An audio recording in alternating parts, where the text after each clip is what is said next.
Hello guys, first time గోవాకి వచ్చినామండి. నేను మా మిత్రుడు టీటీ వెంకటేష్ వచ్చినాడు. చూడండి వీడే మా పొట్టోడు. వీడు వచ్చినాడు ఎక్కడ రాయలసీమ నుంచి వచ్చాడు. వాడు లైఫ్ టైం డ్రీమ్ అంట. వీడు వచ్చాడు గోవాకి. మనం ఫస్ట్ టైంలో గోవాకి వచ్చామండి. ఈసారి చూడండి ఎంత పెద్ద అలలు కూడా వస్తున్నాయి. ఈరోజు ఎంతో ఆనందంగా పుష్కలంగా ఉన్నాయి. ఈరోజు చూసుకున్నాం మనం అందరం. చాలా సంవత్సరాల నుంచి మనం వెయిట్ చేస్తున్నాం గోవా అనుకుంటున్నాం. కానీ ఈరోజే మనకి గోవా సక్సెస్ అయినట్టు మనకి పుష్కలంగా ఇంత స్వచ్ఛంగా సముద్రంలో వర్షాలు వస్తున్నాయండి.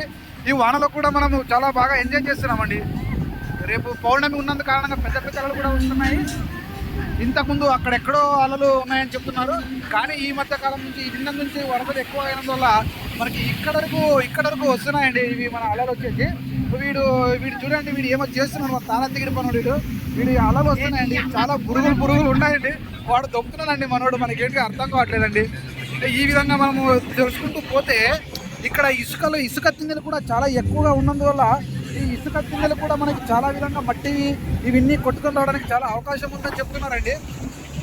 ఇప్పుడు మనం ఇంకొద్దిగా లోపలిపై కూడా తెలుసుకోవచ్చు. దీంట్లో మనకి కౌ చిప్పలు, గవ్వ చిప్పలు, ఇలా నత్తగుల్లలు ఇలాంటివన్నీ వస్తున్నాయని మనకి పైనుంచి దిగువ వర్గాల నుంచి వస్తున్నాయన్నమాట. మనం దీంట్లో ఉప్పు తీయడానికి కూడా ఈ సముద్రం మనకి చాలా ఉపయోగపడుతుందని చెప్తున్నారు.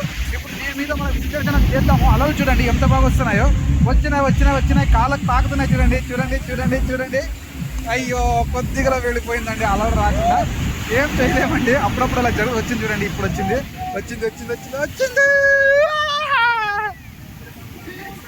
టీటీ గారు చూడండి చాలా ఆనందంగా ఫోటోలు తీసుకుంటున్నాడండి. మనోడు పెద్ద పిండి టీటీ వెనకాల టీటీ కొద్దిగా పెట్టాలని వచ్చిందిలే. చూడండి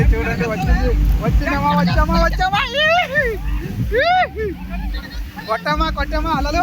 పెద్ద అలలు వస్తున్నాయమ్మా. మా టీటీ గారు చూడండి ఆనందంతో గీరెంతలు కొడుతున్నాడండి. ఓహో అంటున్నాడండి. పెద్ద అలలండి. ఇందాక అక్కడికి పోయామండి మేము. అప్పుడే ఇక్కడికి వస్తున్నాం అలలు చూడండి.